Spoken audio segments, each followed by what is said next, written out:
जनाब अस्सलाम वालेकुम। सैयद फैज़ान नकवी साहब, आपको हस्तनीस्त के आज के हेरिटेज के मुकालमे में खुशामदीद कहता हूँ। जी, वालेकुम सलाम। अ, बहुत शुक्रिया आपका। सैयद फैज़ान नकवी, जिनको लाहौर का खोजी भी कहा जाता है, मुसन्निफ़ हैं, रिसर्चर हैं, सहाफ़ी हैं, टीचर हैं और इनके सकाफ़त के हवाले से बहुत काम है। एक कंज़र्वेशन एक्टिविस्ट भी हैं। तो आज का मौजू के हिसाब से, यानी कि Hindu heritage sites of Lahore, इसमें आप आज हमसे क्या बात करेंगे? जी, बिस्मिल्लाह रहमान रहीम। मैं बहुत शुक्रगुज़ार हूँ एक मरतबा फिर हस्तो न्यूज़ के प्लेटफॉर्म से आप सबके सामने हाज़िर होने का मौका मिला है। बहुत सारे लोग ऑलरेडी पहले जानते हैं, और जो लोग नहीं जानते वो यकीनन इस शॉर्ट डॉक्यूमेंट्री के थ्रू जानने लग जाएंगे। जैसा कि आज की गुफ्तगू के लिए मुझे मौजू तजवीज़ किया गया है कि Hindu heritage sites in Lahore. तारीख़ी एतबार से ये मौजू नहायत दिलचस्प भी है और तारीख़ी लिहाज से बहुत गहरा भी है। तो हम आगाज़ इसका हेरिटेज साइट्स पे बाद में बात करेंगे। इससे पहले हम थोड़ा-सा हिंदुइज़्म की तारीख़ के बारे में बात करते हैं, और फिर ये एक तवील सफ़र को हम बहुत कम वक़्त में जल्दी-जल्दी से वापस अपनी इसी मौज़ू पे लाते हैं। वो हमारे मुकामी जो अवाम है, हम वहाँ पे बहुत ज़्यादा एक लफ़्ज़ यूज़ किया जाता है ख़ास कम्युनिटी के लिए, जिनको हिंदू कहा जाता है। अगर हम तारीख़ी एतबार से इनका मुतालिया करें, इनकी तारीख़ पढ़ें, तो ये हमें बहुत हैरत होगी ये देख के कि ये बाकायदा तौर पे हिंदू कोई मज़हब का नाम नहीं है। हिंदू जो नाम है वो बुनियादी तौर पे एक ज्योग्राफिकली एक नाम है जो कि यहाँ के रहने वालों को दिया गया था। ये नाम बुनियादी तौर पे जो दरियाए सिंध के किनारे पे आबाद जो ये एक सिविलाइजेशन थी, जिनको दरियाए सिंध की निस्बत से सिंधु कहा जाता था। तो ये सिंधु का एक बिगड़ा हुआ नाम है, बिगड़ी हुई टर्म है, जो कि हिंदू कहलाई जाने लगी, और इस तरीके से फिर ये नाम हिंदुस्तान यानी कि इस इलाके के लोगों की वजह से पड़ा। तो ये एक बड़ी दिलचस्प हकीकत है, लेकिन सवाल ये पैदा होता है कि फिर ये जो मूर्ति पूजा करते हैं और इस तरीके से अपनी इबादत करते हैं, इन लोगों का मज़हब क्या है और इन लोगों के क्या तारीख है। तो इन लोगों को जो बाकायदा तौर पे इनका जो नाम है वो सनातन धर्म कहा जाता है, जिसको हम मुकामी ज़ुबान में हिंदू मज़हब कहते हैं। तो सनातन धर्म का जो लफ्ज़ी मायने है वो सच्चा मज़हब के हैं, और ये इस मज़हब की मानने वालों की जो तारीख है वो हज़ारों साल पे मुहीत है। और इस तरीके से हमारा चूँकि मौज़ू लाहौर है, तो इसलिए हम अपने मौज़ू के अंदर रहते हुए लाहौर के अंदर हिंदुओं के आसार व बाक़ियात पर बात करना चाहेंगे। अगर हम लाहौर पे हिंदुओं की तारीख़ पे बात करते हैं, तो इससे पहले हमें लाहौर के नाम की वजह तस्मीया जानने के लिए भी हिंदू तारीख़ से ही वास्ता पड़ता है। तो जब हम हिंदू नाम के लाहौर के नाम के लिए जब हम हिंदू तारीख पढ़ते हैं, तो ये बड़ी एक दिलचस्प सूरत हाल सामने आती है कि लाहौर का मौजूदा जो नाम है वो भी एक हिंदू राजा के नाम से ही मंसूब किया गया है। अगर हम थोड़ा सा तारीख में बात करें, तो जो खिता हिंदुस्तान है, जहाँ पे तवील ज़माने से मुसलमानों की आमद से पहले ही सनातन धर्म के मानने वाले यानी हिंदुओं की हुकूमत रही है, और इनकी जो हिंदुओं की हुकूमत का जो टाइम पीरियड है वो बहुत तवील है। तो इस लिहाज से जो बिल्कुल आगाज़ है वो यहाँ 2 ख़ानदान यहाँ आबाद रहे हैं। एक सूरजवंशी कहलाते हैं और दूसरे चित्तरवंशी, जो कि ज़्यादा स्पिरिचुअली जो मशहूर हुए हैं और ज़्यादा जो पॉलिटिकली मशहूर हुए हैं, वो सूरजवंशी फैमिली के जो लोग हैं वो यहाँ पे हुक्मरान रहे हैं। और यहाँ बहुत तवील ज़माने कबल की बात है कि यहाँ एक महाराजा इक्शो हुए हैं, और उनके बाद फिर 57 राजों की एक पूरी लड़ी है जो कि सूरजवंशी ख़ानदान से हुए हैं। और इनके बाद फिर एक बड़े मशहूर राजा गुजरे हैं, उनका नाम महाराजा दशरथ था। महाराजा हम्म। दशरथ के यहाँ आगे 3 बेटे पैदा हुए, जो कि हिंदुओं के यहाँ बड़े अवतार की हैसियत रखते हैं। जिनके नाम आपने यकीनन सुन रखे होंगे, जिनको राम कहा जाता है सबसे बड़े बेटे को, उनके बाद छोटे जो है लक्ष्मण है, और उसके बाद राजा भरत है। तो ये 3 भाइयों के निस्बत से ये इलाकों के जो है नाम भी वजूद में आए। और हिंदुइज्म के अंदर रामचंद्र जी को अवतार की हैसियत हासिल है। और इस तरीके से एक उनकी तवील जो उनकी लाइफ स्टोरी है, जो कि उस जमाने के एक सूफी संत जो थे जिनका नाम श्री वाल्मीकि था, उन्होंने इनकी पूरी जो जिंदगी नामा है इसको तहरीर किया है। और ये जो दास्तान है इसको रामायण कहा जाता है। रामायण से मुराद यानी राम की लिखी गई स्टोरी, यानी कि उसमें रामचंद्र जी की जिंदगी के तमाम वाकयात और उनके जो सफर हैं, और बिन बास के 14 साल की वहाँ तपस्या और पूरा जो लंका के ऊपर हमला और वो सारे वाकयात उसमें दर्ज किए गए। तो इस एतबार से रामायण की जो तारीख है वो कमोबेश 2500 साल पुरानी है। और इस तरह से रामायण के मुताबिक राजा राम के यहाँ 2 बेटे पैदा हुए, और एक बड़े बेटे का नाम राजा लोहचंद्र था और छोटे बेटे का नाम राजा कृष्णचंद्र था। तो राजा लोहचंद्र ने दरिया इरावती, जिसको हम आज रावी कहते हैं, रावी का पुराना नाम दरिया इरावती था, तो दरिया इरावती के किनारे एक छोटा सा गांव बसाया, जिसका इब्तदाई तौर पे नाम लोहकोट रखा गया। और लोहकोट बुनियादी तौर पे संस्कृत जुबान का लफ्ज है। ये एक किले की मानंद, इसको चूंकि टीले पर आबाद था, और इसकी वजह यह है कि अगर हम आज भी अंदरून शहर पे, तो हमें बहुत सारे कुछ ऐसे मुकामात मिलते हैं जो आम इलाके से बहुत ज्यादा ऊंचे हैं, और बहुत एक स्लोप की तरह गलियां और सड़कें जो है वो हमें नजर आएंगी।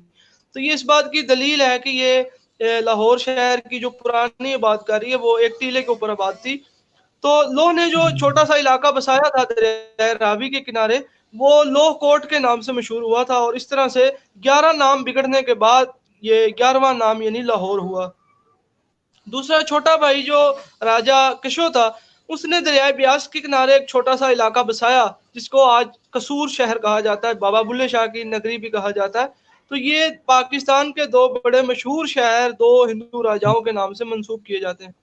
अब हम अगर बात करते हैं कि लाहौर में सबसे कदीमी हिंदू तारीख की या हिंदू हेरिटेज साइट्स कौन सी हैं, तो उसमें बाज़ मुअर्रिखीन के नज़दीक जो सबसे कदीम साइट मिलती है, वो लाहौर के शाही किले के अंदर मौजूद जो लोह चंदर के नाम से मंसूब उनकी समाध है। समाध एक मकबरे का कॉन्सेप्ट है, जिस तरह मुसलमानों के यहाँ मैयत को दफन करने के बाद उसकी मेमोरी में एक बिल्डिंग बनाई जाती है जिसको मज़ार या मकबरा कहा जाता है। तो इसी तरह हिंदुओं के अंदर और सिखों के अंदर भी किसी नामवर शख्स की अस्थियां जो कि जला देने के बाद कुछ हिस्सा बहा दिया जाता है, और कुछ हिस्सा जो है वो दफन करने के बाद उसके ऊपर एक यादगारी इमारत तामीर की जाती है जो समाधि कहलाती है, जिसको पंजाबी में मड़ी भी कहा जाता है। प्रधान साहब, यही वो जगह है जिसको लॉ का मंदिर भी पढ़ते हैं कि जी लॉ का जी मंदिर। लॉ का मंदिर, जी बाज लोगों ने उसको लॉ का मंदिर लिखा है, लेकिन मेरी जाती तौर पे मैं कह सकता हूँ कि वो मंदिर की जो इमारत है उसका स्ट्रक्चर वैसा नहीं होता जैसा बनाया। आमतौर पे जो ऐसी समाधियां थी, और बाज जो कदीमी किताबें मुअर्रिखीन लिखे हैं जिसमें तज़किरा करते हैं कि शहनशाह अकबर से पहले ये 2 इमारतें लाहौर की जो कि किले के बाहर दरियाए रावी के किनारे थी। एक मज़ार था जो कि बुखारी सादात में से गुजरे हैं, हजरत जोलन शाह बुखारी, और उनका मज़ार एक टीले पर आबाद था। और एक राजा लो की जो समाध है ये दरिया रावी के किनारे पर आबाद थी। जब शहनशाह अकबर ने लाहौर पे अपना कैपिटल उसको करार दिया, तो उसने फिर ये किले की तामीर दोबारा पक्की ईंटों से करवाई, क्योंकि एक हमले का दौर था और उसने उस इलाके को एक डिफेंस सिस्टम के तहत इसको मजबूत करना चाहा। तो उसने अंदरून शहर के भी बाकायदा दीवार ऊंची की और पक्की ईंटों से हिसार को बढ़ाया भी। तो उसके नतीजे में ये इलाका बहुत ज्यादा डेवलप भी हुआ। तो उसके नतीजे में ये 2 इमारतें किले के अंदर आ गई, और एक वो टीला जिसकी मैं बात कर रहा हूँ, जिसको आजकल लोग जो तय खाने में कब्र है किले के अंदर, जिसको बाद लोगों ने हजरत दाता अली हजवेरी के नाम से भी मंसूब किया है। और दूसरी जो इमारत थी वो जो मंसूब समाधि है या बाद लोगों ने जिसको मंदिर भी लिखा है, तो वो दोनों इमारतें किले के अंदर मौजूद हैं इस वक्त। तो अगर हम इसको एक नुक्ता करार दें कि लाहौर में सबसे पहली या सबसे कदीमी जो हिंदू हेरिटेज की जो साइट है, तो वो हम उसको लौ से मंसूब समाध को करार देते हैं। और इसके बाद से फिर ये सफ़र शुरू होता है, और उसमें आप देखें कि राजा लो के दौर से होते हुए जो महमूद गजनवी का ज़माना है, ये एक तवील दौर बनता है, कमोबेश 1500 साल का ये टाइम पीरियड बनता है। तो उसमें आप देखें कि महमूद गजनवी से पहले कितने जो हिंदू राजे थे वो यहाँ हुकूमत करते रहे, और फिर पहला मुसलमान जो हुक्मरान है गजनी से आता है और वो लाहौर पे कब्जा करता है, और फिर जाते हुए वो अपने खास गुलाम को, अय्याज को, कमांडर को यहाँ छोड़ जाता है। तो उसने फिर यहाँ काफ़ी ज़्यादा डेवलपमेंट की और लाहौर को एक दफ़ा नए सिरे से आबाद भी किया। और उसके बाद से फिर उसकी वफात भी यहीं हुई, और रंग महल में उसका मकबरा भी अभी मौजूद है, अय्याज का मकबरा, जिसके बारे में अल्लामा इकबाल ने भी कहा था कि शालमी भी कह जी सकते हैं ना उसको? जी शालमी का इलाका है, लेकिन शालमी का एंड है वो चौक रंग महल में, कि एक ही सफ में सही। खड़े हो गए महमूदो अयाज, ना कोई बंदा रहा ना कोई बंदा नवाज। तो महमूद गजनवी के दौर से होते हुए मुसलमान हुक्मरानों के मुख्तलिफ अदवार में बहुत से जो हिंदू लोग थे वो उनकी हुकूमतों में भी शामिल रहे हैं, और उनके बड़े मनसब पर फायज भी रहे हैं। तो इस तरीके से एक कम्युनिटी जो कि सदियों से यहाँ आबाद थी, मुसलमानों की हुकूमत में भी वो यहाँ सेटल रही, और फिर उनकी यहाँ सेटलमेंट के दौरान उनकी जो तामीरात थी वो वजूद में आती रहीं। तो जिस तरीके से हम बात करते हैं कि एक कम्युनिटी किसी भी जगह पे जब आबाद होती है या रहती है, तो वहाँ पे सिर्फ इबादत गाहें तामीर नहीं करती, बल्कि उनकी एक पूरी जो कल्चरल और हिस्टोरिकली एक अटैचमेंट होती है वो उस ज़मीन के साथ होती है। तो इसी तरीके से लाहौर में भी एक तवील अरसे तक हिंदू आबादी रही है, जो कि जिसका तसलसल हज़ारों साल पुराने से होते हुए 1947 पे आके ख़त्म हो जाता है। तो 1947 तक यहाँ पे जो हिंदू आबादी थी वो एक कसीर तादाद में आबाद रही। तो उस कसरत की वजह से बहुत सी जो इमारात हैं, जो तामीरात हैं, उसके आसार हमें आज भी दिखाई देते हैं। लेकिन इसके साथ-साथ जो उनके मेले थे, उनकी जो रसूमात थी, उनकी जो वैल्यूज़ थी, वो उनके साथ ही रुखसत हो गई, जो कि एक अलमिया भी है। अब इस वक्त अगर हम बात करें तो लाहौर में कमोबेश 300 के करीब जो है वो हिंदू ख़ानदान आबाद हैं, लेकिन जो उनके इबादत के लिए जो मंदिर इस वक्त फंक्शनल हैं, तो वो सिर्फ 2 हैं। एक अनारकली के अंदर वाक़या जो साइकिल मार्केट है नीले गुंबद के करीब, वहाँ पे जो श्री वाल्मीकि का मंदिर है, वो एक ऐसी इबादत गाह है जो बहुत ही खस्ता हाली का शिकार है, लेकिन फिर भी वो किसी हद तक आबाद है। और जबकि कृष्णा मंदिर जो रावी रोड के ऊपर वाक़या है, वो पूजा के लिए अभी भी एक्टिव है। तो ये एक अलमिया है इस हवाले से कि एक 300 ख़ानदानों के लिए कि सिर्फ 2 ही इबादत गाहें अभी तक काम कर रही हैं। और दूसरा लाहौर में बड़ी अहम जो हिंदू साइट थी, जिस यहाँ पे शेयर करना चाहूँगा कि जब राजा रामचंद्र जी ने अपनी वाइफ सीता को घर से निकाल दिया था, तो फिर उन्होंने अपने भाई को हुक्म दिया था कि इनको यहाँ से दूर छोड़ो। तो वो अपनी भाभी को एक रथ में बिठा के, एक गाड़ी में बिठा के, तो दरिया इरावती के किनारे एक जगह पे छोड़ गए थे, जिसको कहा जाता है कि ये वाल्मीकि जी का स्थान था। वो ओह! यकीनन ये जगह थी, लेकिन सवाल ये पैदा होता है कि आखिर वो उन्होंने कहाँ छोड़ा था? लाहौर में तो छोड़ा था, रावी के किनारे तो छोड़ा था, लेकिन वो एग्ज़ैक्ट लोकेशन क्या थी? तो वो मैं बताता जाऊँ कि वो एग्ज़ैक्ट जो लोकेशन थी, वो आउटफॉल रोड के किनारे के ऊपर वाक़या जो इस वक़्त उस्मान गनी कॉलोनी है, ये बिल्कुल आउटफॉल रोड के ऊपर ही आती है, और इसके अंदर वो इलाका जो बन चुका है, वो चूँकि किसी ज़माने में रावी का बिल्कुल किनारा होता था। तो यहाँ पे जो लक्ष्मण जी हैं, उन्होंने अपनी भाभी जो सीता थी, उनको यहाँ छोड़ा था। तो वो एक कदीमी मुतबर्रिक स्थान था, जो कि हिंदुओं के लिए बहुत ही मुतबर्रिक था। और उसके बारे में बाद जो पुराने लिखने वाले हैं उन्होंने लिखा है कि पाकिस्तान बनने के बाद भी कुछ हिंदू यहाँ आते थे और यहाँ पे साल बाद जब वो आते थे तो यहाँ धुनी वगैरह दे के और अपने श्लोक वगैरह पढ़ के वो इबादत किया करते थे। लेकिन तो कोई 47 के बाद आसार है चूंकि उस मकाम के, कोई आसार है? नहीं, अब फिलहाल तो ऐसा ट्रेस आउट नहीं हो सका। ये अगर कोई वहाँ पुराना कदीमी कोई बुजुर्ग रहता हो तो वो इंडिकेट कर सकता है इस हवाले से। तो वो एक किताब में उन्होंने लिखा है कि 1970 में आखिरी दफा वो वहाँ आए हैं और उन्होंने अपने इबादत वगैरह वहाँ की हैं। तो उसके बाद चूंकि डेवलपमेंट इतनी तेजी से हुई है तो वो हर चीज ही जो है वो सफाई हस्ती से मिट गई। तो उम्मीद है कि शायद कोई ऐसे पुराने आसार या कम से कम उस घर की जो आइडेंटिफिकेशन है वो हो सके। और दूसरा फिर वहां से जब उन्होंने उनको वहां ड्रॉप किया और उसके बाद वो वहां से निकले तो कहाँ गए? तो वो एक बड़ी दिलचस्प बात है कि वो वहां से निकल के इचरे आए थे। तो इचरा भी उतनी ही कदीम बस्ती है जितना कि लाहौर है।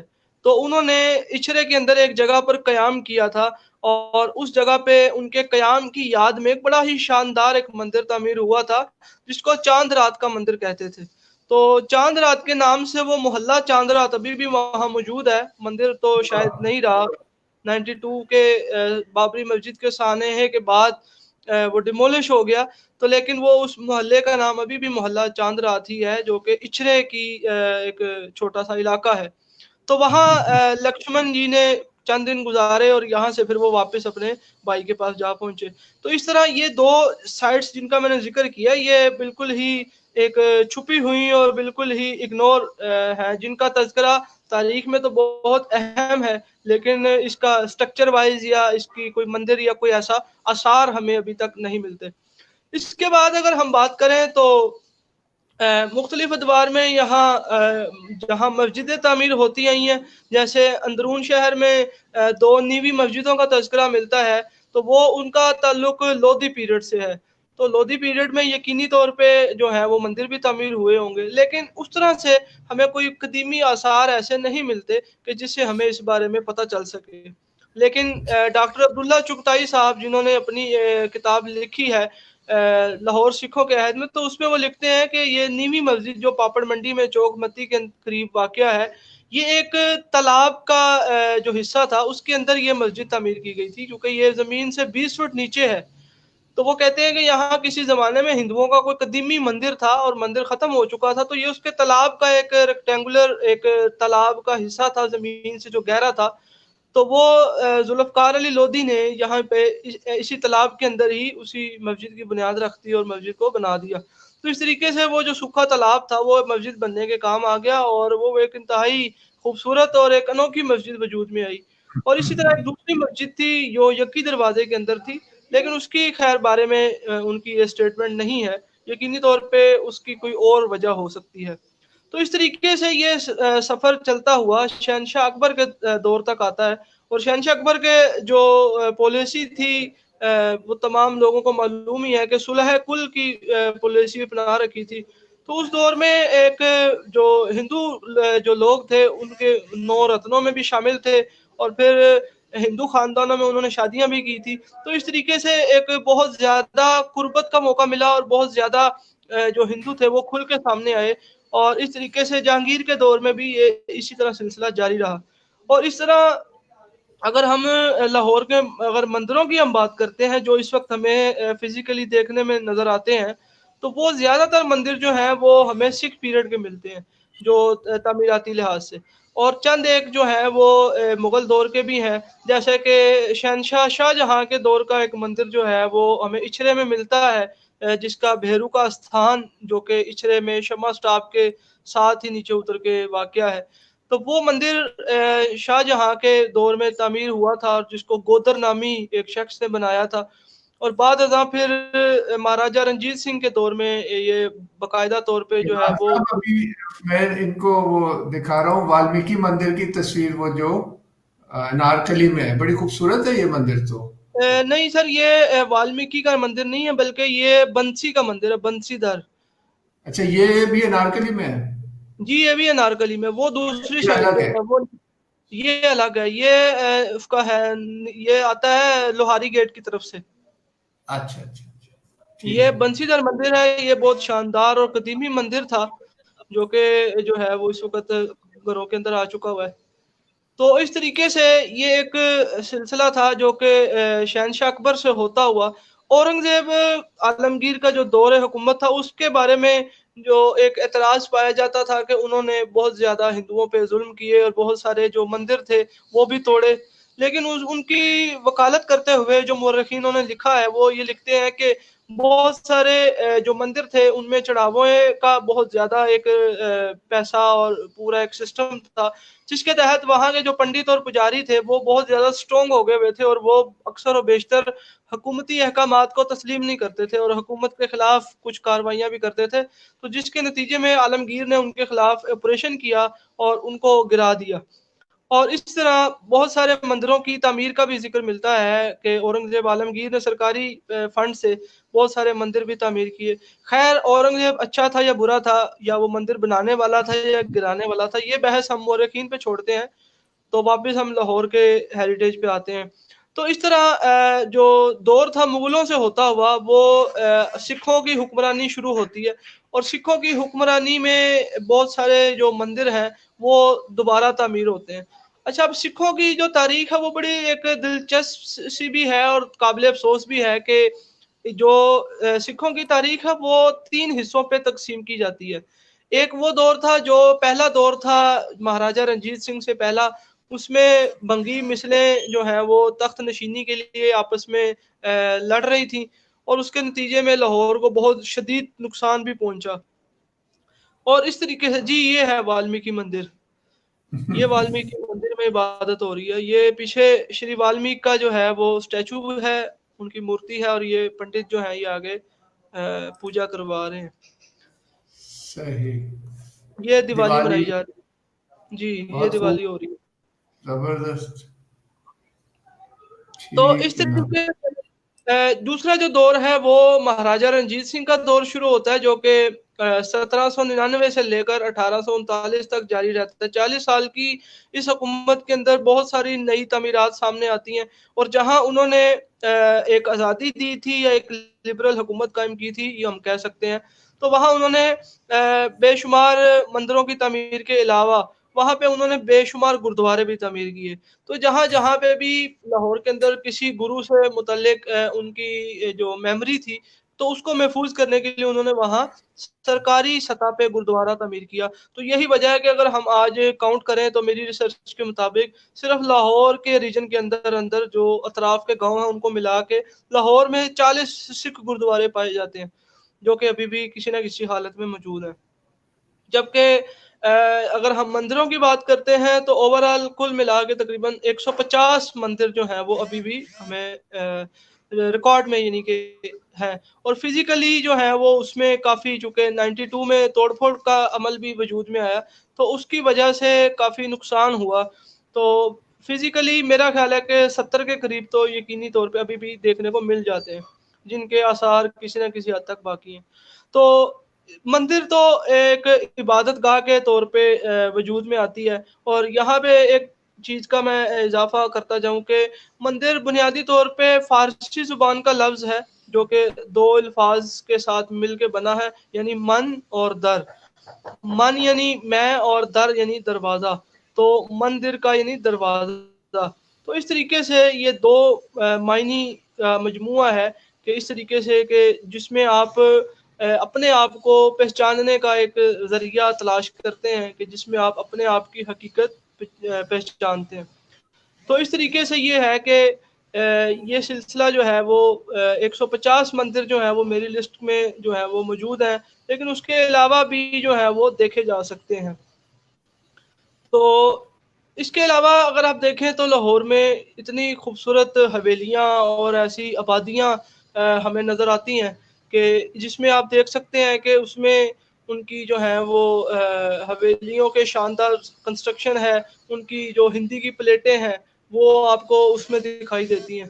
तो उसके अलावा आप देखें कि उनकी जो तमीरात हैं, वो दिखाई देती हैं। उसमें देखें कि आप दिल्ली दरवाज़े से अंदर जाएँ तो वहाँ राजा दीनानाथ का एक कुआँ नज़र आता है, जो ज़ाहिरी तौर पे तो एक छोटा-सा एक डोम बना हुआ है।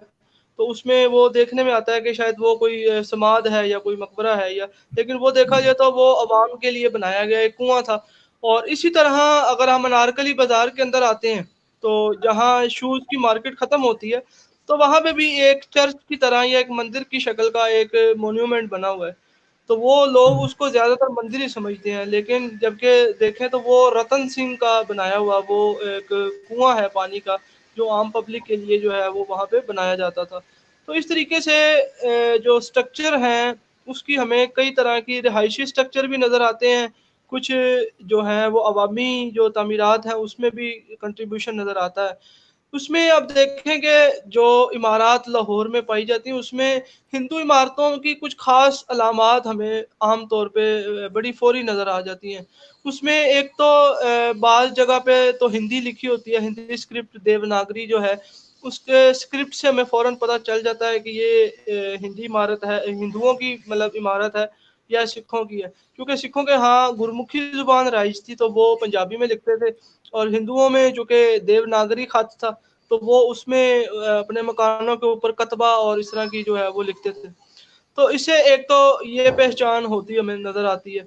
और इस तरह अगर देखें तो इसके अलावा जो ख़ास निशान है, जैसे कि लक्ष्मी का निशान है जो कि दौलत को कहा जाता है, तो वो दौलत की ख़ास अलामत उसमें बिल्डिंगों पे नज़र आती है। इसी तरह अगर हम देखें तो बाज़ इमारतों में एक तुलसी का पौधा, जो कि हिंदुओं के यहाँ बड़ा मुक़द्दस माना जाता है, तो वो हमें तुलसी का पौधा या उसकी अलामत भी हमें घरों के उसमें तामीर में नज़र आती है। अच्छा, उसमें फिर उसमें एक बड़ा ख़ास एक पहलू है इसमें तामीर के लिहाज से, कि हिंदुओं के जो बनाए हुए हवेलियाँ या घर हैं, वो बारीक होंगे, बहुत तंग-तंग होंगे, और फिर वो एक कमरे के अंदर दूसरा कमरा, दूसरे में तीसरा कमरा, और वो सारे कमरे एक-दूसरे के साथ अटैच भी दिखाई देते हैं। जबकि मुसलमानों के यहाँ थोड़ा खुले कमरे जो हैं वो तामीर किए जाते हैं, और एक दालान और एक खुला सहन रखा जाता है, जिसमें धूप का और हवा का बाकायदा एक सिस्टम होता फैजान है। साहब, ये दालान की डेफिनेशन क्या होगी सही? दालान किसको कहते हैं? दलान का होता है कि जो अतराफ में कमरों से घिरा होता है, और एक जैसे एक स्क्वायर शक्ल में जो एक खुला एरिया होता है, जैसे बरामदा। हमारे सेहन का, सेहन के साथ जो अटैच एरिया होता है ना, जो कमरों जैसे वो जिसको हम गुलाम गर्दिश कहते हैं, बरामदा भी कह सकते हैं। बरामदा भी कह सकते हैं, जिसमें वो आमतौर पे वो खानदान की औरतें वगैरह बैठी रहती थी, या बूढ़े बुजुर्ग जो है वो वहाँ बैठ जाते थे, तो वो मुलाकात के लिए कोई आता जाता था, और इस तरह से मतलब काफी वो एक यूज में वो रहता था। तो इस तरीके से अभी कुछ अरसा पहले 2012 में जब अंदरून शहर में खुदाई हुई, तो वहाँ तिजोरियां थी जो कि नीचे तय खाने थे उस जमाने में, जो एक तामीर का एक खासा भी था। तो उसमें एक तिजोरी निकली थी जिसके बारे में कहा जाता था कि 9 ताले लगे हुए उसके ऊपर। वो वर्ल्ड सिटी अथॉरिटी ने उसको, पुराने जो कोई माहिरीन में जो रह गए थे बुजुर्ग, जो ताले खोलने के माहिर थे, तो उनकी मदद से वो 9 ताले ऐसे थे कि जो बिल्कुल प्लेन एक उसका सतह थी, लेकिन उसकी दरारों में 9 ताले लगे हुए थे, जो बड़े खुफिया कोड किस्म के वो होते थे। तो वो 9 ताले खोले तो लोगों को शायद ये था कि ये कोई हिंदू छोड़ के गए होंगे, खजाना होगा, सोने की शर्फियाँ होंगी इसके अंदर। तो लेकिन वो उनको मायूसी हुई कि जब उसमें उनके लिखे हुए हाथ के जो खाते थे और रोज नामचे थे और रजिस्टर थे, लेन देन का हिसाब था, यकीनन वो भी लाखों में नहीं हो गए, तो वो लेने के देने पड़ गए होंगे। तो इस तरीके से वो एक हिस्सा था। तो इस तरह ये तामीराती एतबार से हमें बहुत सारी जो है चीज़ें दिखाई देती हैं। अच्छा, इसके अलावा मंदिर से बात चली थी, तो मंदिर के साथ एक धर्मशाल की जो भी वजूद में आया, तो धर्मशाल में सेम लाइक जैसे हमारे मुसलमानों में मदरसा होता है, मस्जिद के साथ अटैच होता है, तो उसमें धर्मशाला होती थी। धर्मशाला में क्या होता था कि जो मज़हबी तालीम थी, वो वहाँ पे फ़राहम की जाती थी। उसमें वेद पढ़ाए जाते थे, और इसके अलावा जो कई पुराने हिंदी अलूम थे, वो यहाँ पे पढ़ाए जाते थे। तो ये लाहौर में तकरीबन 7 के करीब हैं जो मुझे मिली हैं, मे बी कि शायद इससे ज़्यादा ही हों। तो इसके अलावा एक और एक जो टर्म है जिसको गौशाला कहते हैं।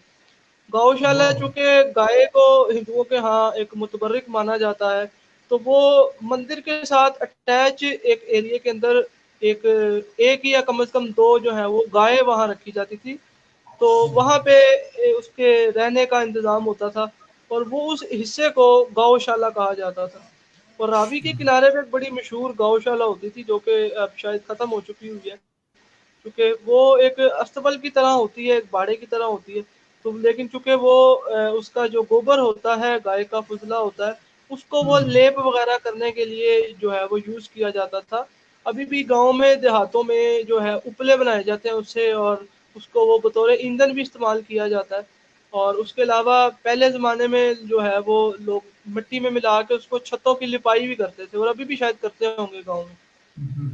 तो इस तरीके से गौशाला, धर्मशाला और उसके बाद पाठशाला। पाठशाला जो है वो स्कूल होते थे, जो कि लाहौर में भी कई जगह पे थे। ये जो खजाना गेट हाई स्कूल है, ये सनातन धर्म हाई स्कूल था। और इसी तरह और भी काफ़ी सारे अंदरून शहर में भी स्कूल पाए जाते थे, जहाँ पे पुराने जो रवायती इल्म थे हिंदुओं के, वो वहाँ सिखाए जाते थे। जहाँ संस्कृत पढ़ाई जाती थी, जहाँ हिंदी सिखाई जाती थी, जहाँ दीगर जो आयुर्वेदिक ये चीज़ें थी, ये सिखाई जाती थी। तो इस तरीके से ये भी तकरीबन कोई 4-5 के करीब जो है वो ट्रेस आउट हुए हैं, जो कि जिन पे रिसर्च अभी जारी है। तो इसके बाद अगर हम बात करें तो आश्रम की एक नई टर्म है, जो कि आश्रम। आश्रम में है वो बेसिकली पनाहगाह को कहते हैं, जिसको हम नॉर्मली उर्दू में पनाहगाह कहते हैं। तो ये आश्रम का कॉन्सेप्ट था कि जहाँ लावारिस लोगों को या मफलूज लोगों को ये या बेआसरा फिलहाल लोगों को। तो ये धनीराम स्ट्रीट पे कोई धर्मशाला की जी, तस्वीर है। जी, ये वही है जो लास्ट टाइम मैंने एक लेक्चर में इसको दिखाया भी था। अच्छा, ये वही है। ओह, ये वही है। तो सॉरी। इस तरह से जो आश्रम था, आश्रम में 3 तरह के आश्रम जो हैं वो लाहौर में हमें मिलते हैं। एक विधवा आश्रम था जो बेवा लोगों के लिए होता था। एक अनाथ आश्रम था जो यतीम बच्चों के लिए होता था। और तीसरा जो है वो अपाहिज आश्रम, यानी कि जो माज़ूर अफ़राद होते थे, जो बुज़ुर्ग होते थे, उनको वहाँ पे रखा जाता था।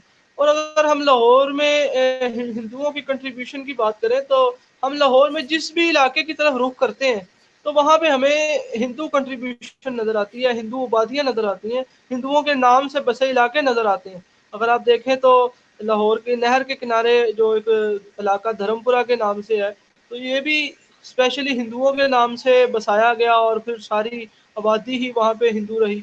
इसी तरह अगर आप देखें संत नगर है, इसी तरह आप देख लें रामगढ़ है, इसी तरह देख लें जो कृष्ण नगर है, इसी तरह राजगढ़ का इलाका है, इसी तरह मॉडल टाउन जो है, ये भी एक हिंदुओं की सारी कंट्रीब्यूशन के नतीजे में आबाद हुआ। और इस तरीके से ये सारे मरकज़ी इलाके, ग्वाल मंडी था, या जितने भी अंदरून शहर में गुमटी बाज़ार और ये शालमी का इलाका, ये टोटली हिंदुओं की आबादियाँ थी। तो इस तरह उनकी आबादियों के नतीजे में भी बेशुमार यहाँ पे इमारतें और मंदिर और गौशाला और धर्मशाला और पाठशाला और इस तरह की जो इमारत वजूद में आई, वो एक तारीखी फ़ैसले के साथ ही वीरान होकर रह गई, जो कि 1947 में हुआ। तो उसके बाद जब लाहौर के हालात ख़राब हुए, तो बेशुमार जो हिंदू यहाँ पे रहना चाहते थे, उनका वक़्ती ख़्याल ये था कि ये आर्ज़ी तौर पे हालात ख़राब होंगे, लेकिन बाद में ये दोबारा हम यहाँ पर आ जाएँगे। तो वो अक्सर व बेशतर अपने घरों की चाबियाँ पड़ोसियों को देकर चले गए, साथ वालों को दे के चले गए, और उनको ये था कि शायद ये हफ़्ता 10 दिन, 15 दिन ऐसा होगा, और बाद में फिर हम उसी तरह दोबारा से आबाद हो जाएँगे। जबकि पाकिस्तान के लीडर कायद-ए-आज़म मोहम्मद अली जिन्ना ने ये वाज़िया अपने बयान में भी ये कहा था कि जो भी पाकिस्तान में रहना चाहता है, उससे उसका मज़हब नहीं पूछा जाएगा, और वो हर कोई अपने उसमें आज़ाद है कि वो मंदिर में जाना चाहता है या मस्जिद में जाना चाहता है, उससे कोई किसी किस्म की पुरसिश नहीं होगी। लेकिन बाद में चूँकि एक हालात ही इस तरीके के थे कि वो काबू से बाहर थे, तो जिसके नतीजे में चंद रात के फ़ैसलों में हिंदुओं को लाहौर छोड़ना पड़ गया। एक बड़ा एक अफ़सोसनाक वाक़या जो कि शालमी के लिहाज़ से मंसूब है कि जब शालमी को आग लगी, तो एक हिंदू थे, वो अपनी छत पे सो रहे थे, तो उनकी वाइफ़ ने उनको सुबह-सुबह उठाया और कहा कि उठो, उठो, इलाके को आग लगा दी है लोगों ने, तो उठो इससे पहले कि हम भी उस आग की लपेट में ना आ जाएँ। तो वो जैसे ही उन्होंने आग देखी, तो उन्होंने ऊँची-ऊँचा शोर मचा दिया कि मुबारक हो, मुबारक हो। तो उन्होंने कहा तुम्हारा दिमाग खराब हो गया कि मुबारक किस चीज़ की दे रहे हो तुम? तो उन्होंने कहा मुबारक हो कि लाहौर जो है वो इंडिया में शामिल हो गया हुआ है। तो वो बीवी ने कहा कि ये कैसे हो गया? कल रात तक तो यही ऐलान था कि ये पाकिस्तान का हिस्सा है लाहौर जो है, और तुम कैसे कह रहे हो, तुम्हें किसने बताया? तो उसने कहा कि अगर ये पाकिस्तान का हिस्सा बना होता तो ये कभी भी इसको आग ना लगाते। अब चूंकि लाहौर इंडिया का हिस्सा है, दुश्मन की प्रॉपर्टी है, तो इसलिए इसको जला रहे हैं। तो ये एक अफसोसनाक वाकया था, और इसी तरह के बेशुमार वाकयात 47 के साथ मंसूब हैं। फैजान तो साहब, इसके जी, फैजान साहब, ये माशाल्लाह गुफ्तगू तो दिल चाह रहा है चलती रहे, मगर टाइम को हुँ, मद्देनजर रखते हुए हम चाह रहे थे कि थोड़ा आपके जो अफकार हैं कि कंजर्वेशन के हवाले से और हम बहैसियत शहरी के क्या कर सकते हैं, और कुछ आइडियाज हमारे पास भी हैं। आप आपका, क्योंकि लाहौर शनासी फाउंडेशन आप चलाते हैं, उसके हुँ। हवाले से आपको क्या लगता है या हम मिलके क्या कर सकते जी शुक्रिया। हमने 2012 में लाहौर शनासी फाउंडेशन बनाई थी, जिसका मकसद ये था कि हम लाहौर के तारीखी आसार बाक़ियात और उन मोनूमेंट्स पर जो है वो कुछ ना कुछ ऐसा काम कर सकें और एक अवेयरनेस लोगों में फैला सकें, ताकि वो इमारत और जो ये साइट्स हैं इनको बचाया हैं? जा सके, और उसके बाद फिर वो एक महफूज करने की कोशिश की जा सके। तो इसमें हमारे पास मुख्तलिफ तरीक़ाकार हैं, जिसमें बज़ाते ख़ुद तो मैं चूँकि टीचर भी हूँ, तो मैं ये एक जो एक सिलसिला है, इसको अपने स्टूडेंट्स में ये मुंतकिल करता हूँ, जिसके नतीजे में लोगों को, स्टूडेंट्स को, जो यूथ है हमारा, चूँकि टारगेट भी यूथ ही होता है, और ताकि ये एक यूथ में ये चीज़ को प्रमोट किया जाए, ताकि वो आने वाले जो ज़माना है, उसका अवामी सतह पे जिस जगह पे वो जगह वाक़या होती हैं, वहाँ के जो मुकामी लोग हैं उनको उसकी अहमियत के बारे में बताना बहुत ज़रूरी होता है। चूँकि सही। जो टूरिस्ट जाते हैं, जो वहाँ पे फॉरेनर्स जाते हैं, वो तो जस्ट एक विज़िट करते हैं या तस्वीरें लेते हैं, या रिसर्चर भी अगर कोई जाता है, या एक फ़ोटोग्राफ़र भी जाता है, या एक जर्नलिस्ट भी जाता है, तो वो जस्ट एक वहाँ तस्वीर लेके और उसके ऊपर एक आर्टिकल लिख के आराम से बैठ जाता है। लेकिन उसकी फ़िज़िकली उसकी कोई तमीर और मरम्मत या उसकी कंज़र्वेशन या रिपेयरिंग वगैरह की तरफ जो है वो काम नहीं होता। तो उसके लिए ज़रूरी है कि आप वहाँ पे जो मुकामी लोग रह रहे हैं, अगर उनको अवेयर कर दें, तो वो खुद उसकी सफाई की जो है वो ज़िम्मेदारी उठाएँगे, वो खुद लोगों को, दूसरे लोगों को भी वो रोकेंगे कि भई ये एक तारीख़ी चीज़ है, इसको बचाया जाए। तो इस हवाले से हमारे पास मुख्तलिफ़ एक्टिविटीज़ होती हैं, जिसमें हम फ़ोटो वॉक्स का अरेंज भी करते हैं, उसके अलावा टूर वगैरह भी करवाते हैं, और इसके साथ-साथ जो स्टूडेंट्स के दरमियान वो कुछ ना कुछ ऐसी एक्टिविटी बनाते हैं, जिसमें वो एक अवेयरनेस के तौर पे जो है वो लोगों को मालूमात भी मिल जाएँ और साथ एक एक्टिविटी भी हो जाए। तो इसके हवाले से एक तजवीज़ है, जो कि हम ये मिल के मुख्तलिफ़ इदारों के साथ और छोटी-छोटी जो एनजीओज़ हैं, ये छोटे इदारे जो काम कर रहे हैं, उनको साथ मिला के हम कोई मंथली बेस पे या वीकली बेस पे एक ऐसी मीटिंग करके और किसी एक साइट के ऊपर पहुँच के, तो वहाँ उसकी साइट के ऊपर उसकी साफ-सफाई करवा दें, और एक जो मुकामी वहाँ के लोग हैं उनको इकट्ठा करके वहाँ एक छोटा-सा एक लेक्चर क्रिएट कर लिया जाए, ताकि उसकी अहमियत और उसकी तारीख़ के बारे में लोगों को मालूमात मिल सके। बहुत बहुत खूब। इस टाइप की कुछ एक्टिविटीज ज़ाहिर है इसी तरह बच सकती है, जब तक हम खुद नहीं उसकी अहमियत को जानेंगे, और शायद स्कूलों तक पहुंचाने की भी ज़रूरत है, जो आप करते भी रहे हैं। धर्मपुरे के इलाके के स्कूलों के साथ भी आप काम करते रहे हैं गालिब।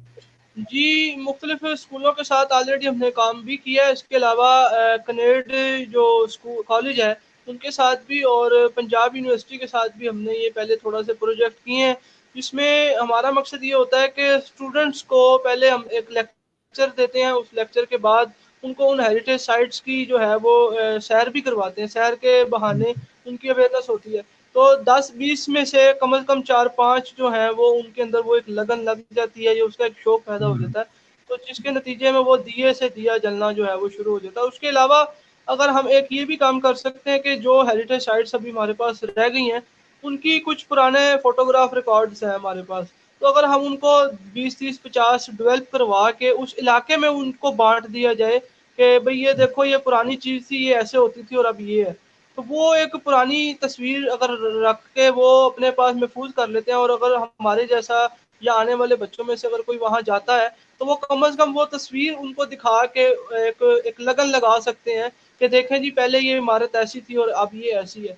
तो ये भी एक पॉजिटिव चीज़ है जो कि हम इसको कर सकते हैं। और उसके अलावा जो पुरानी नायाब तस्वीरें उनको इकट्ठी करके कोई हम्म। एल्बम हम उसको प्रिंट कर सकते हैं, या हम जो है कोई एग्जीबिशन लगा सकते हैं जिसमें आफ्टर बिफोर की फोटोग्राफी डिस्प्ले कर सकते हैं। अच्छा, इस हवाले से एक तजवीज़ मेरे जहन में आ रही थी, जिसमें आपकी रहनुमाई और मुशावरत बहुत ज़रूरी होगी। जैसे अभी जी आपने बात की कि हम अगर अभी जो लोग भी सुन रहे हैं और जो बाद में भी सुनेंगे, अगर वो जी हमें मैसेज के ज़रिए अगर वो दिलचस्पी रखते हैं, तो हमें कह वो अपना ईमेल या अपना या फेसबुक पे भी पेज बनाया जा सकता है जहाँ पे ये चीज़ें अवेलेबल हो जाएं, या एक व्हाट्सएप ग्रुप बनाया जा सकता है कि जो जो इंटरेस्टेड है कि जी जो आपकी अगर हेरिटेज वॉक होती है या कुछ ऐसी चीज होती है उस पर अनाउंस हो जाए, और एक कोई प्लेटफॉर्म हो जहाँ पे जैसे तस्वीरों की आपने बात की और मालूमात की बात की, उसको डेवलप करना जी शुरू किया जा सकता है। जी, उसमें किया जा सकता है कि एक प्रॉपर प्लेटफ़ॉर्म बनाने की ज़रूरत है। उसमें मुख्तलिफ़ जो एनजीओज़ हैं, वो अपने-अपने प्लेटफ़ॉर्म पे ऑलरेडी काम कर रही हैं। जैसे लाहौर कंज़र्वेशन सोसाइटी है, या हमारी लाहौर शनासी है, या हस्तोनीस है, या और जो भी इदारे कर रहे हैं, वो अपने-अपने नाम से ही एक छतरी के नीचे इकट्ठे हो जाएँ। तो उस जी, छतरी के साथ ही जो है वो हम कोलैबोरेशन करके ही इसको आगे लेके चल सकते हैं। तो उसमें जो लोग दिलचस्पी रखते हैं वो उनके कॉन्टैक्ट इकट्ठे करके, तो वो एक मंथली बेस पे किसी एक हेरिटेज साइट पे जाके, तो वहाँ कुछ एक क्रिएशन की जाए और वहाँ पे कोई सफाई की जाए, या वहाँ पे कम से कम कोई हिस्ट्री बोर्ड लगा दिया जाए, या कम से कम वहाँ कुछ लोगों को इकट्ठा करके उनके बारे में जो है वो बहुत खूब। मेरे ख्याल से इस ये सिलसिले इस को कुछ जी बिल्कुल मतलब है कि ये मेरे ख्याल से इस पॉइंट पे अगर हम आज की गुफ्तगू फिलहाल ख़त्म करते हैं, क्योंकि वक्त के हवाले से। जी और मैं उम्मीद रखता हूँ कि अब आपके साथ एक नशिस्त और हो जाए, अगर बल्कि दो नशिस्तें बनती हैं, एक Sikh heritage sites of Lahore और एक जो जी मुगल एंड इवन सल्तनत भी अलग अलग बनेंगी कि ये एक ही उसमें आ जाएंगी। जी, ये चूँकि हमारे पास जो तारीख़ी आसार हैं, वो ज़्यादातर मुग़ल दौर से शुरू होते हैं। मतलब लोधी दौर में की चंद एक इमारतें हैं, लेकिन उसके बाद ज़्यादा हमारे पास मुग़ल दौर से शुरू होते हैं। तो वो हम एक ही नशिस्त में मतलब प्री सिख जो पीरियड है, उसको डिस्कस कर सकते हैं। ठीक है, और फिर सिख पीरियड पे उसके बाद कर सकते हैं इंशाल्लाह। जी, उसके बाद बहुत शुक्रिया फैजान आपके टाइम का, और जो लोग हाजिर रहे बड़ा उससे अच्छा लगा, इंकरेजमेंट हुई। जी, सब सुनने वालों का बहुत शुक्रिया। कमेंट्स भी करते रहे लोग, बड़ी अच्छी खुशी हुई सुन के। चलें, अच्छा फैजान, फिर अगली दफा। ओके जी, अल्लाह हाफ़िज़, बहुत शुक्रिया।